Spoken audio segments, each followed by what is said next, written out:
Hello, everyone, and welcome back to Underwhelming Barrage. We are now on episode 2, guys. We have made it. Uh, Tonight, we have some special guests. We have CJ Chrono, my teammate and defending champion. Chrono, what's up? Yeah, pumped to be here. Can't believe the network picked us up after that awful pilot episode, but hopefully we can do better now. Exactly. They picked us up. How you feeling after your win? Man, it feels really good. Probably my best victory in SPOO so far. Not saying a lot, but definitely feels good. Love it. Love it. Also returning is Tyler, coming back from last place. How's it feel, Tyler? I just gotta talk more often, I guess. It's just a little too quiet. That's the plan. And tonight we also have Ian, but with Ian, we also have Frank the Tank, What's Bothan up, Frank? Network legends. Frank the And Tank. Let's and go. I have to say, so the many Bothans haven't been able to beat KTOD yet, so even stealing an ex team member didn't work. So now they think the next best thing is just a 2v1 CJ. Let's do How do you it. feel I about mean, this? strength in numbers, guys. It's just a numbers game. Wait, Tatta, what's our match record head to head? I forget. I don't know, probably negative. Just like Ian. You Just like Ian, I no, can't beat excited to anybody be good. here. This is going to be an easy win tonight. I can feel it because I watched your first episode and some of those takes are as cold as the winter on Hoth. So All I'm right, ready to tell you I'll give you a point for that one. That was pretty good. All right, well done. You can't give a point for coming with a written quote. I have to. In fact, since you just That's argued with me, I'll staged. give you a minus go. point. So Oh, speaking Let's get it of, on. I guess it Speaking- wasn't biased last week. Already giving out negatives to his teammate. I love to see it. I have to Hey, show we started that with there's positive no points last week bias. too, so Totally objective judge here. So, speaking of points, I did have some questions regarding the point system.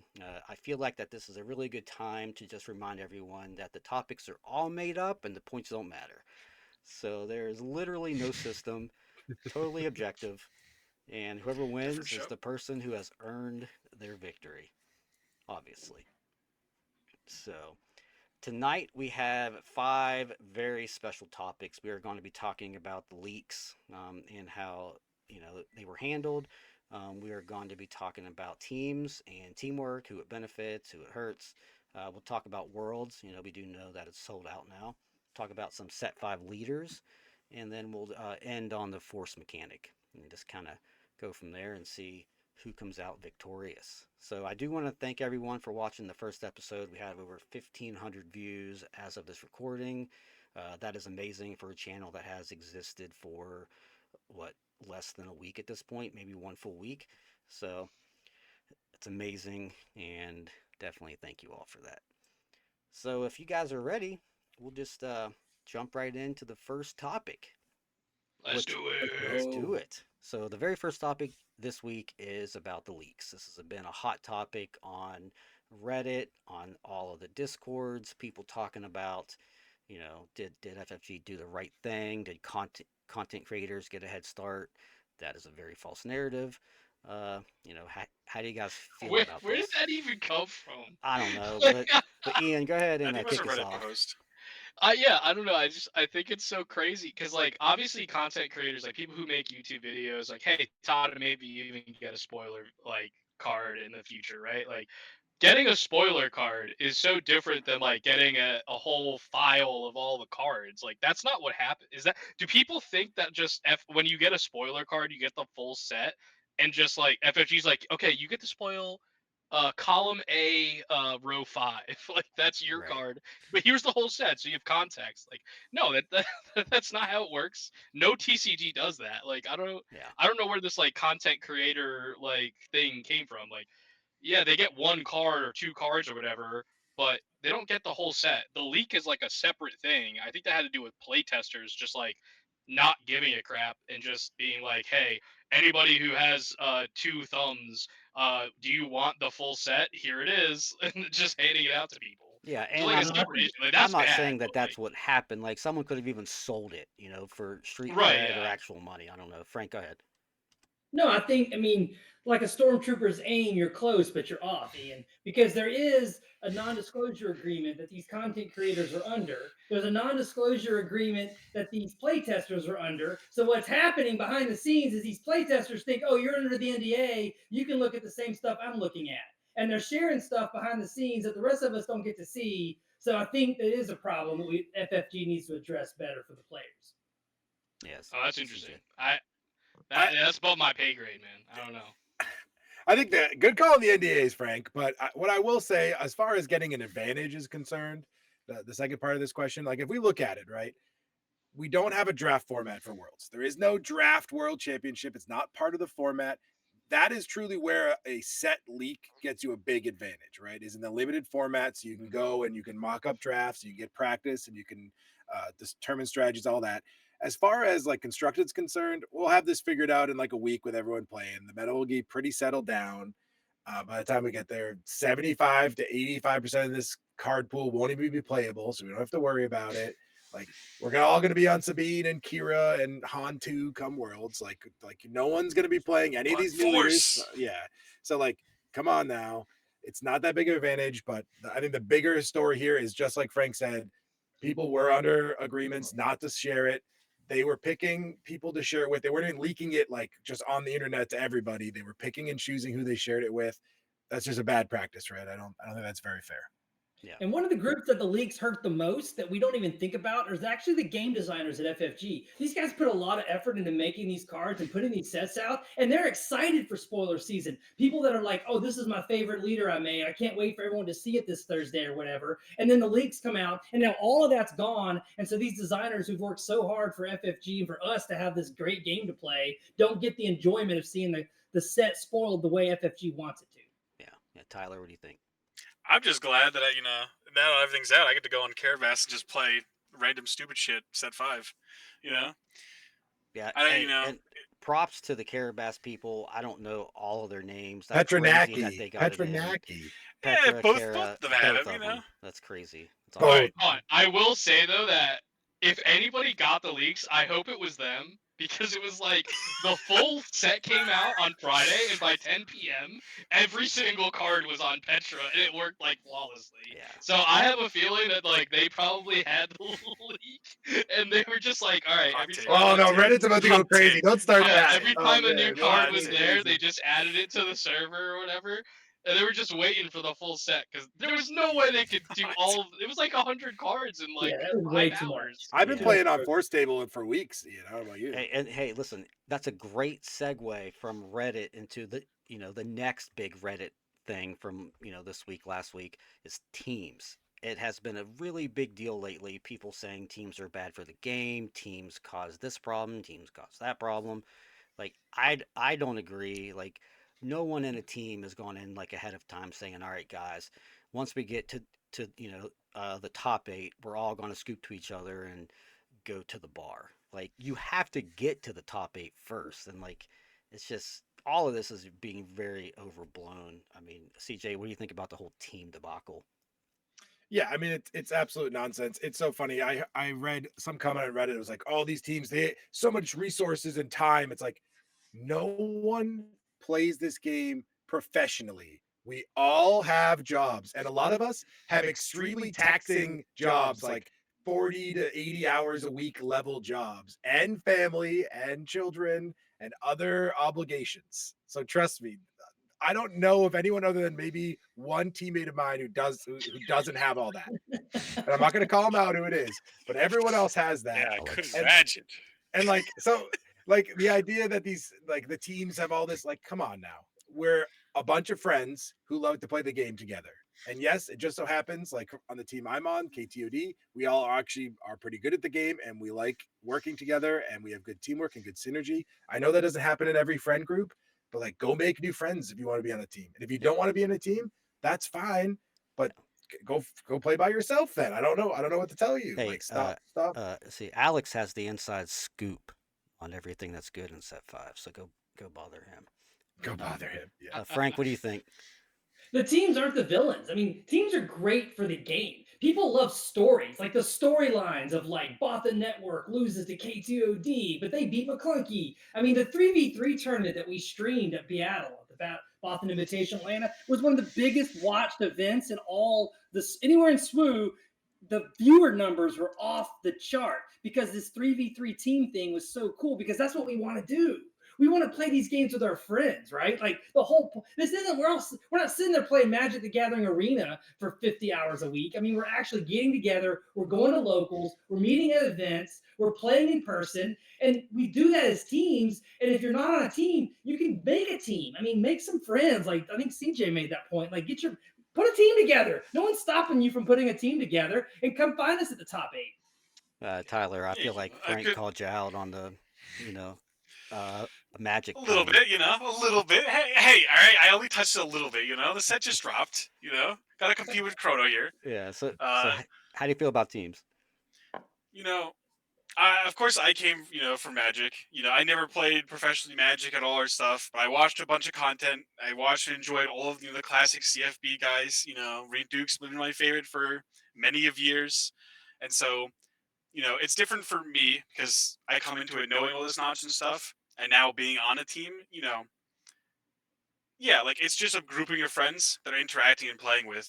There's definitely a more scrutiny because you see these team players doing well in events. But like, there's also more teams than just the three of us. You have Secret, you have, you know, late night gaming for the time. But like, take it from the same that bought, Seattle event as well. Like, there were 32 teams. We had like 6 were from the three of us, like maybe I think more Bothans and stuff, but No, still there we was had just a bunch 6 of. just on the Bothans, man. No, I'm kidding. But still, like there was still like a good like 20 that were just a group. People came, gave themselves a team name, and had fun with their friends. Like Yeah. it really just is just people grouping up and chilling. Like of course we're gonna make our best, but any of these events you see, like we're not using our team advantage to get into top 8 and stuff, and like using trying to scoop to get a better matchup. I hate that take so much. I still hate that Reddit post. Yeah. Such a terrible one. Ian, what do you think? I mean, realistically, a team is just whoever you drove to the event with, right? At the end of the day, like I've never traveled to any card game event by myself. I've always gone with someone else, and it's because, like, to be honest, it's kind of like it's a community thing. Like it's always been a community thing. No matter what game it is, Star Wars, Magic, One Piece, whatever it is, like you're going to these events with friends because you probably met someone at your locals and became friends with that person. And one of you were like, "Hey, did you hear about this event? You want to go to it?" And you're like, "Oh, I'm free that weekend. Wow, what a crazy coincidence!" And then you hop in a car and you go to the event and you have a good time. And like, yeah, maybe you don't top 8 the event, whatever, it doesn't matter. But just because some other people who went in a car together top 8 of the event doesn't mean that like they colluded to rig the tournament. Like that's such an insane concept. Well, the biggest like arguments have been like, oh, people are IDing with their teammates at the end, or people are scooping to their teammates at the end, and it's like the fact of the matter is that I would ID with Bob from the street if we both made top 8. Like I don't care if it's CJ or some guy that I'm just meeting for the first time. Like, the whole thing at the end there is just math. It's like, do I have enough? Like, my breaker's good enough that I can draw in to make top 8 still. Like that, it's all math based. It has nothing to do with favoritism or friendship or whatever. That's just silly. But like, I do think the other benefit of teams for any card game or any medium where like there's streamed games and people from home who like maybe can't go to an event can benefit from is like having faces to like remember and like see a journey happen.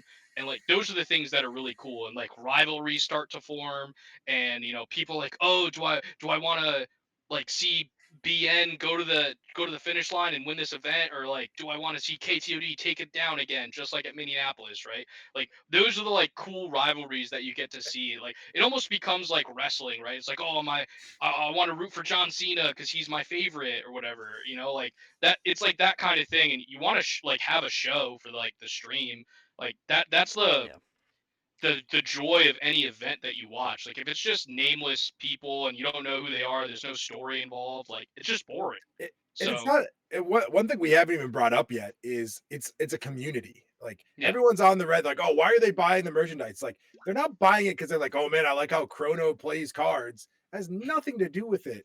They're buying the merchandise because they feel like they're part of the community because they are, right?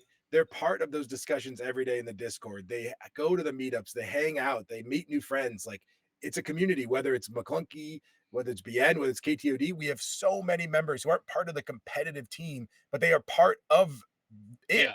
They are part of the whole the community. You can't have a team of 200 people unless you're BN, but everyone else has teams of like 8 to 10 people, and Well, the rest, they're still part of it. They're just not on the competitive team, right? Well, They're one the of the things community. that we did with our Discord was that like we call all of the people in the public section of our Discord just like the many Bothans. Like they are the Bothans. It's not just the people on our competitive team, right? Like Yeah, Yeah, that's it's the the whole whole point is to community. Yeah. it's a whole yeah. community. It's everybody who's involved. Like you make a comment, you have fun. We talk about our favorite leaders and our new tech for this next PQ, whatever it is, and we get to have fun together. Like Yeah. I don't know. If you're against fun, then you're against teams. Like that's what it seems like to me. Yeah. So before we move to, the next topic, just real quick discuss how you feel about scooping in the top 8 of a big event. Do you care? Does it matter? Does it affect you? It doesn't matter. Alex is an idiot for doing it, but that's because he's Alex. Like Yeah. he would have the done only that to one. almost anyone. Yeah. He's the only one that would have done it, and he did it on. He was laying on the floor, on the convention floor, because his back hurt so bad for like hours, laying on the hard concrete. Like I was there, security was walking by him, checking on him to see if he was okay, because he was just lying on the concrete. Yeah. So it's like come on, like people At, make at up the these funny finals, stories. at the finals of SCG Atlanta, we get paired into each other again. We played each other in Swiss. I kicked his ass, and he's just like, Ian, can I just scoop to you, man? I don't want to play this. And he does this like in front of Just Jonah, Alex. who's the head of the judge program. He's just like being Alex. Yeah. And I'm like, dude, there's a whole stream. Like, let's just play it out. I forced him to. I was like, please, just for our Yeah. friendship, just play the game. And then he kicked my ass and took the trophy home. Like, he'll do it if you push him, but like, if you can't push him, then he's just gonna. There's been so many comments on Reddit that I've wanted to respond to, but I don't because everything just gets downvoted, first of all. That, like, people say match fixing, match fixing, match fixing. Like, no, that's not what happened. I promise you, either Alex or Wu would have won that event. Who cares? But, like, it doesn't matter. No one fixed any matches. It just gets kind of ridiculous to see over and over again.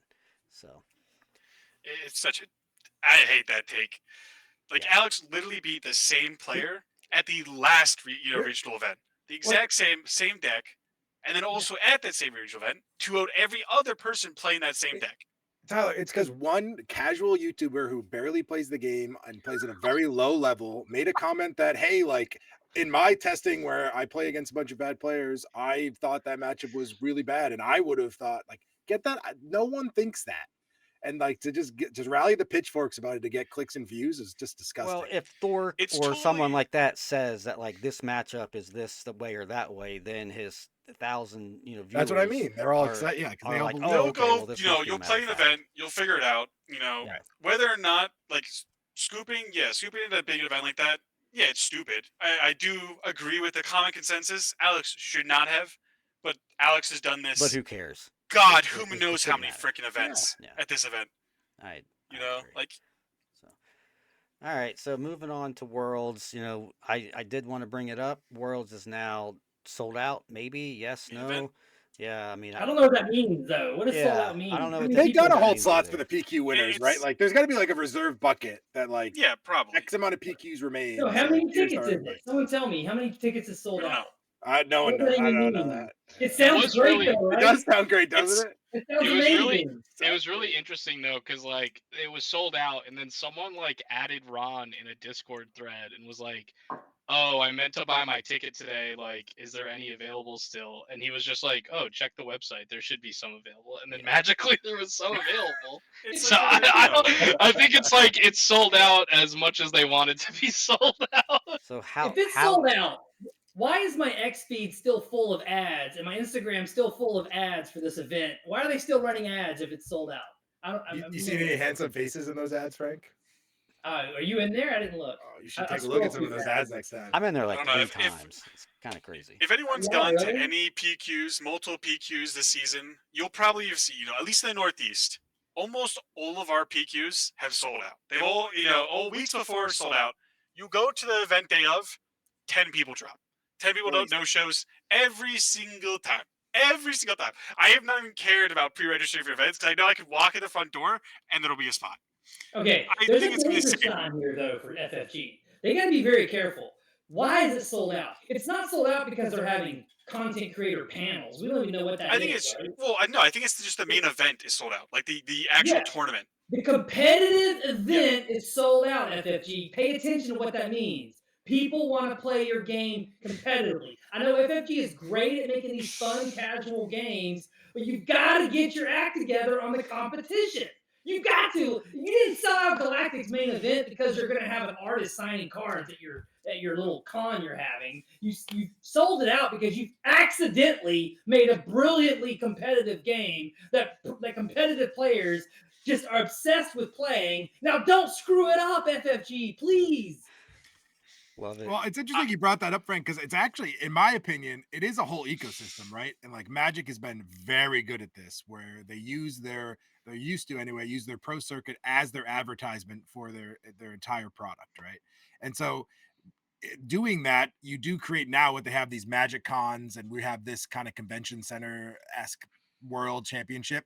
I think that is a very good thing because it brings in all the different members of the community. So yes, you do have a sellout on the competitive piece, but even when you're selling that out, I would wager like less than 30% actually really care about competing in that world championship portion, and more about, hey, I'm gonna have a great time, play for a little bit, go grind side events, get some cool prizes. Yeah, but even grinding side events, they're playing the premier format. Like, Twin Suns doesn't exist. Like, they tried to create this like Commander competitor, and yet they still don't have like Twin Suns pre-made decks that you can go buy at a box store. Like, that's just insanity to me. Like, if you want this to be a thing like Magic has with this like fun multiplayer board game type card game that like your casual like kitchen table people will play, then make products for it. Like, just start your game with it. Why in year one have we not had that? It's really everything's just off of the bat of Premier Play. It's just some people take Premier Play to like its utmost competitive level, and some people are like, oh well, I just like shiny cardboard, right? And I want to go play the event so I can get shiny cardboard, and that's totally fine. Like, that's a valid way to enjoy your hobby. Nothing wrong with that. Yeah. What do you But think at the about same time, this? I do feel for like Frank here on like, don't leave your competitive players hanging. No, I mean that's a great point. What does this say for the future of SWU events? Like this event sold out. Do you think future events can sell out? Do you think they need better prizing for that, or do you think that just sold out just because it's like the once a year World Championship? I think a lot of people chose their one event that they were going to travel to be Worlds. Yeah. They do need to do a better. They need to pick a better. I think it's locations too, right? Like some of these. I know they did Minnesota because that's where their headquarters is, but like Denver was rough, man. Denver Like was rough. it's like a terrible place. No one wants to travel there. It's not like a place that's fun to like travel to, especially that time of year. It snowed while we were there.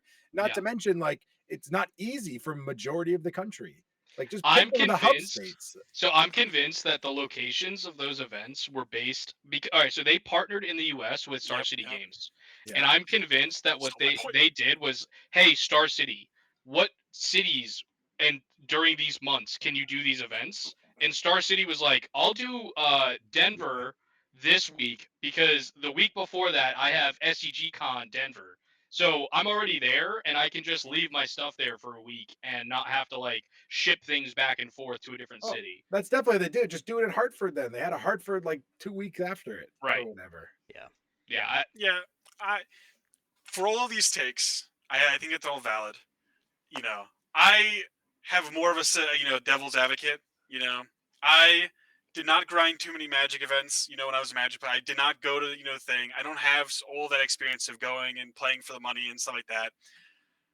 So I don't know. I'm a pure player where I have this is the first card game I'm getting invested in, first one I'm going to events, and I have the mindset that I'm going to go to every single event. I'm going to play as much as the thing. I'm going to go to the Galactic Championship because all I want to do is win. I don't care what I'm gonna get because of winning. I don't care a thing. I'm gonna win. So it's a little bit different for me. Like I know a common complaint is like they're not working fast enough. They're too slow, et cetera, et cetera. I don't know. I don't know if fast or slow. I don't know comparison. I imagine a large portion of people have a similar idea. Where I think that it's great that they keep changing. You know, things as much as often. They went from Denver, and had the event not be that good there. They did way better in Richmond, and then they got even better in Minneapolis. I think was the best one of the three by far, at least for North America. No idea for Europe. I think it was a good showing that we had 600 people show at Richmond. We're like, all right, Minneapolis way lesser. There's no way it's gonna have come close because it's out of nowhere. And still showed up. Like, we had 500, 600. We had pretty close to Richmond. I think it was a good showing that. Like people actually are gonna go travel. Like the event did well. Even though it's in a more awkward thing, I think Richmond was a better spot.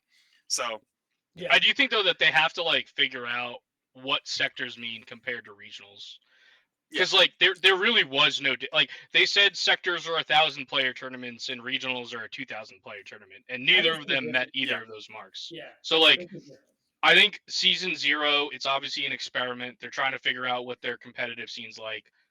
I think Galactics will be the culmination. The most amount of people that we know of, right? Sold out, whatever.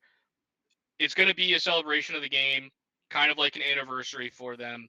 And hopefully they can use a lot of the feedback they get to really make season 1 feel like something special that they have, that they kind of like took the unicorn that they created and really made it into something. And it doesn't just kind of fall flat on its face, because no one likes like a lot of this scooping stuff and like the teams BS that people talk about on Reddit. All that's going to go away if they have like a good point system so that you could qualify for these events, and no one's going to feel bad about it because there's an incentive for someone who already won an event to go win another one, right? Like, you want to keep playing, here's your incentive, you get more promos, you get more whatever, make the promos better, make them so that you can sell them on the secondary market. I know John Todd is still trying to sell his promos. Anybody who wants his promos, he's trying to sell them. Have a local buyer now. He's a collector. So, all right, so I take it back. Don't bother John about promos. He's sold I'm off them the market, guys. Yeah, season 0, I think definitely has been rocky footing. It's a first start. I know I don't know the comparison for FFG's old games, how they always do. As a blind viewer, I think it's done good. I think it was a good start. Yeah. I do agree though that like season 1 is the this is it. This is going to be the foundation for what this game is going to be. It's going to show, can this game survive longer than 5 years? Can it survive longer than a year? Are we going to actually make a game that competes with Pokemon, Yu-Gi-Oh, Magic? Where like 10 years down the line, I'll still be playing the game and be like, oh, game's fun. I'm still enjoying it. Yeah. Like I would love to see down the line. I get to try to have a chance to put my name on a Hall of Fame, like all the Magic greats I know, like LSV, Reed Duke, and stuff like that. I would love for the opportunity and chance to try that in this game. Like, I do genuinely love this game and mechanics. That's why I'm here. I'm not really the biggest like Star Wars thing. I don't care the cards. I don't watch the shows. I just like the game. The game's fun. The game's a lot of fun. No, the game's great, and we should probably talk about the actual game rather than just all the hot topics in the community. So let's talk about the set 5 leaders. I know that we've all at this point had at least a minute or two to play a handful of games with their favorite leaders. What do you guys think with the very too early tier list of leaders goes? What do you think the top, say, 3 leaders are for this set? I think it's Han. Yeah, Han, Kira, Sabine.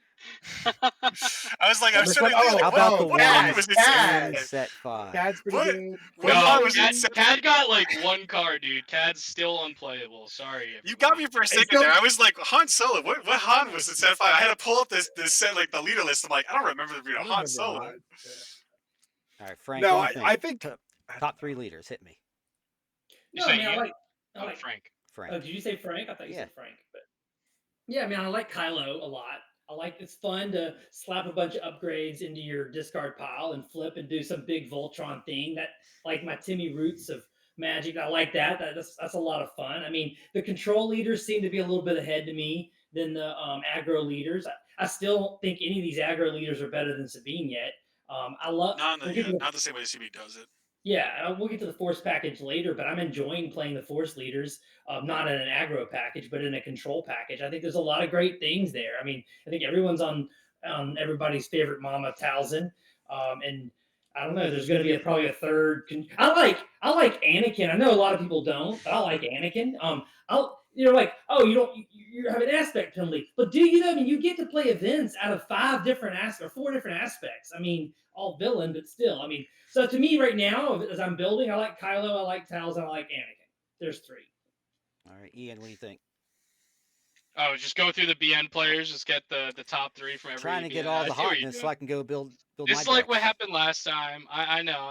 They We're want not even all recording. We're our not even spicy recording. tech. Yeah. I need all the help I Um, can get. yeah.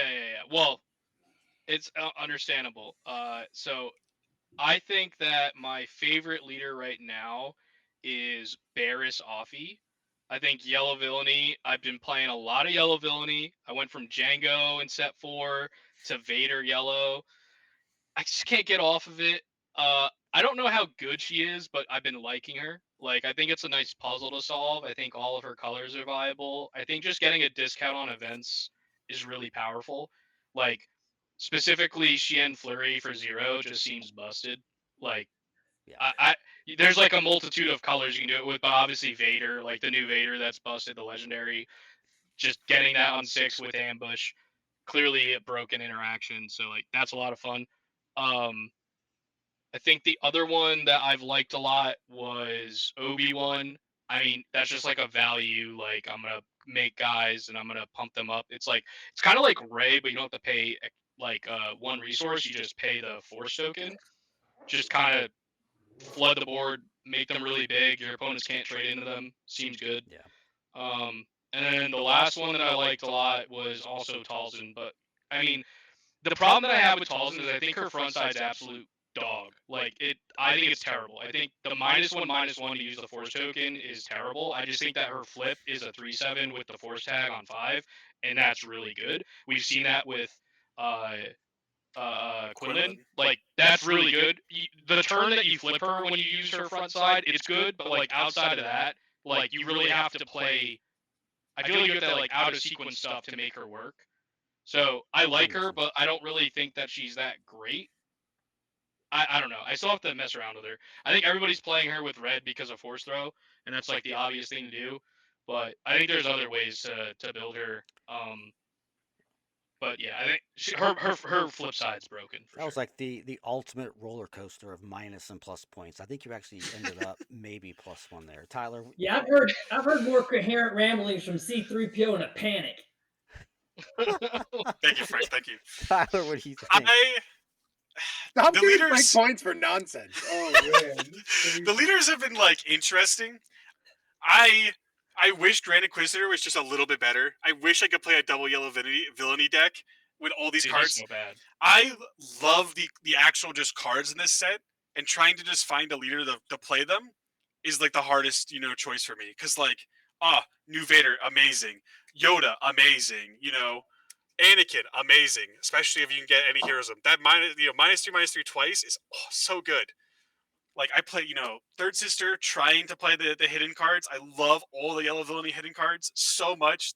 They're actually really good. I just know I can't play cutting with them, and I really want to play cutting. Shin Batty's really good. If I had a pure vacuum, Avar Chris, just in a vacuum playing, by myself, just spamming force, playing Yoda, it's so good. It's probably the favorite. I didn't get too much of Talzin, so thing. I do. I think Obi-Wan, like Obi-Wan Yellow and stuff. Now I think could be very spicy. And I'm trying a lot with Qui-Gon as well. I like all these like combo s kind of stuff. It's a very new thing in the game, but it's a lot of fun. CJ, there's no Sabine this set, so I don't know who your favorite leader is. Cal Kestis, obviously, the 4 deploy cunning heroism. He dies to everything. Like I know, like, it dies removal, we have the argument, but man, like everyone's just playing Mace Windu that just happens to do 4 damage. Like it's like every card just kills him. But I think Avar Chris is probably my favorite. to agree with Tyler on that. I think just so many cool things you can do with her. Do I think she's competitively viable? I don't know. The jury's out on that one. But I do think at least she does some really cool things. She's able to get the force very easily. And not that it's too challenging for everyone else, but it does give you a little bit more flexibility and a little more resiliency to some of the anti-force strategies we're going to see. But Yeah. I don't know. Dude, I misread that card so badly. I thought that it was cumulative to the entire game that you got the discount for her flip. Yeah, no. But then someone told me, like, I tried to flip because I was playing on tabletop, and they're like, dude, what the hell are you doing? Well, I was like, yeah, I've been counting. Like, this is the 5th time I've done it. Counting. wait till you have a game with like Blue Chris though, and you got like the daughter of the Force or like Chirrut out there, and like you're just like, oh baby, I actually just used the Force like 4 times this turn. I mean, We're That's going. crazy. it gets Yeah. crazy. So speaking of It's so the good. force, our last topic, do you think that the force mechanic is really going to break in and be like a centerpiece of the meta, or do you think it's going to fall flat, like something like coordinate? Frank, what do you think? Well, what time frame are we asking the question? I mean, at Galactics, I think Force is going to be Sure. huge. I think we're going to see a lot of Force decks, a lot of Force leaders. Are we going to see them on day 3? That's the jury question, right? That's what we're waiting to find out. Are these Force mechanics that we're all trying to learn for the first time? We don't have 1,000 games on Force decks. We have a handful of games on Force decks. What's it going to look like on day 3 of Galactics if these decks actually pan out or not? I don't know, but they're going to be there in mass. If you're not playing Force and you're not preparing for Force, you're not preparing for Galactics. Yeah, true. CJ, what do you think? Yeah, I mean, there's a card that you play for 4 and get to draw 2 cards. Right? You get a 4/4 body, you draw And 2 a body. cards. Like, yes, Force will be viable. How much of it will we see? What leaders will we see? That I'm not sure on yet. But I can say like we are going to be playing Force. Like there's going to be a deck somewhere. I don't know what it is quite yet, but there's too many powerful interactions right now that they gave us. Even the green Yoda is busted, right? Man, So like, good. So like good. that card's crazy. So I there mean, for definitely 8 will be Force resources, decks. it should be busted. Oh yeah, 100%. But like It pays off though. we've had It plenty is of tough, though. those in the history Yeah. of the game that haven't panned True. out. So No, you're right. You're right. True. Tyler, what do you think? No, I think it's the strongest mechanic we've had in this game since set 1. Since like Rebels and Rebel Synergy, the tribal was. Smuggle, dude. Get out of here, Smuggle's like Smuggle. a 10 on the Okay, store. Smuggle was Come like on. I don't know about that. Smuggle was like the third. Okay, all right. I think there was a couple good Smuggle cards. By far, I do think that the Rebels, in a sense, has taken over way more. His points are just going down and I'll down. have this and hill. down. There's Dude, 3 you cards. get I stuck played in that Blaster. dungeon I for all played Blaster eternity, in 3 sets. I was the first one Stanley's to going play crazy Blaster on in these Boba points. Yellow I don't know in what's going Baltimore. on. Stanley, take You it know? easy, brother. I'll take it. I'll take it. Ian, Yo, what I'm do you about Do you think? to think call up that Tim, Force? dude. He needs to get his boy out of that Uh, dungeon. I think Force though is actually genuinely very good. I think it is not. Everyone thought when you see like the bases. I think all the rare bases unfortunately suck. I don't think anyone's gonna play them. I think the 28 health bases though actually totally viable. So like totally viable and played. I think it's going to be the main thing you play in a Force deck. It's if you're playing against hard control, may God have blessing on your soul because it's gonna be tough to get that Force token. But in any normal game, it is very easy to continue your Force and keep it going every turn as you attack with a Force unit, and their payoffs are just so good.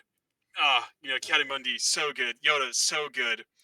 The it really it's going to be, I think, a big thing. And I think the main thing that we're not thinking about, when we go, hopefully a couple, months down the line, when we were talking about, the other big topic, the rotation, when the first 3 sets rotate out, I think the Force is going to be the backbone of that, of that new format afterwards. I think it's going to be definitely the lead up into it. Could be. Yeah. All right, Ian, take us home. What do you think? Force Yeah, I mechanic. mean, I think that. So I'm really happy that the designers at FFG don't have the Bandai concept that every single time a new set comes out, your deck rotates out of the format because here's this new busted synergy that you have to play, and it's so many deck slots that you have to play all of it. Like, I think it's perfectly reasonable to just like play some of these new cards that have some Force synergies and not have your deck be like fully committed to it. Obviously, like you need to be able to consistently get the Force if you want to use these cards, but we also have a bunch of old Force cards still. So like you still get to play your Lukes and your Vaders and stuff from sets of old. So I think it's really nice. I think a lot of the old leaders benefit more from the Force stuff than the leaders who have the Force ability attached to them. I think anybody who's played with any of the leaders that are meta currently know that they just want good cards. And there's a bunch of good cards in this set. Like I think the legendaries in this set are probably better than any other set since set 2. Like set 3 and 4 definitely way better. Probably on par with set 2, maybe even a little bit better. There's probably like 10 that I would rate as like playable or better. And I think that's like a pretty good spot to be in. You always got to have a couple duds. But like the force mechanic itself is really interesting because of the counterplay. Like you have opponents who can try to take you off the force in certain sequencing, and that's like plays into the beauty of this game with which is the action sequencing that like no other game really has, right? So it's like, oh, I have an untapped guy. Do I want to play my removal spell on one of their units, or do I want to attack with my unit and regain the force so I can like use that synergy later in the turn? Yeah. And like Tyler said, like, oh, maybe like this hard control that can come up and just like always take you off the force. I think it's one of the reasons that like ambushers that have the force straight are going to be really powerful, because you get it in that one action. Like you play the unit and you get the force, then you get to steamroll into your next thing that does force stuff. So it'll be interesting. I think right now I'm optimistic. I think that someone will create the best quote unquote force deck. I think I'm a little bit more in favor of heroes than I am villainy, but I think that's just because I'm a little bit. I think Vader is overrated because I think that he's obviously insane if you can give him ambush, but if he doesn't have ambush, I think he's kind of a dud. So unless you can consistently give him ambush, like you're playing 3 Timelies or 3 Xian Flurry, he goes down. So like he gets a really great burst turn, but then what do you do after that? How do you win the game? And I think the hero stuff just has so much card advantage that like these decks were struggling for against the villainy decks before that they kind of like eke out in the long run. But we'll see. One thing we didn't bring up at all is the lack of space though in these decks. There is no force space units. Yeah. That is a big deal, right? Like you're not. It's gonna be very challenging to leverage all these force abilities as effectively when you're just getting absolutely demolished in the space arena. Yeah. And it's more around your That's a actual good deck point. construction and finding the slots you need, right? Less on the actual how they play out. So we'll have to see how people can adapt to that because that is going to be the challenge that we're going to see. Yeah. And guys, that is a great place to wrap it up with the minus points at the end and barely lost to the best dressed, if anything. Bothan. Yes! Frank Let's the go! Tank. First time on the show, first win. First win for Bothan Network. Congrats. Let's do it. Tyler, you were so close, man. So close. I've been Bubble Boy for many a weeks. I will I'll be back. Hey, you guys see my point total? Nice. Frank, hit me with your 30 seconds of fame. What do you got for us tonight? 30 seconds? Go. Okay, I'm going to address, for 30 seconds, I'm going to address the Reddit trolls. I'm going to address the anonymous people on streams and in chat boxes. Look, be better, guys. What you're seeing is just a snippet of what's happening. You don't know exactly what was said between players on a stream. You don't know exactly what happened off camera. Please, guys, just give people some grace. Give people a break. Don't go hide behind your like anonymity and going and blasting people. If you have something to say, be man enough to at least say it to their face or say who you are. I mean, come on. What's up with that? But this game is so great. We're trying to build a community. Be better and quit being anonymous trolls. Perfect. Love it. I can agree with all of that. So, guys, that's going to be it for episode 2. Thank you for watching, and we will see you next week. Good night. See ya.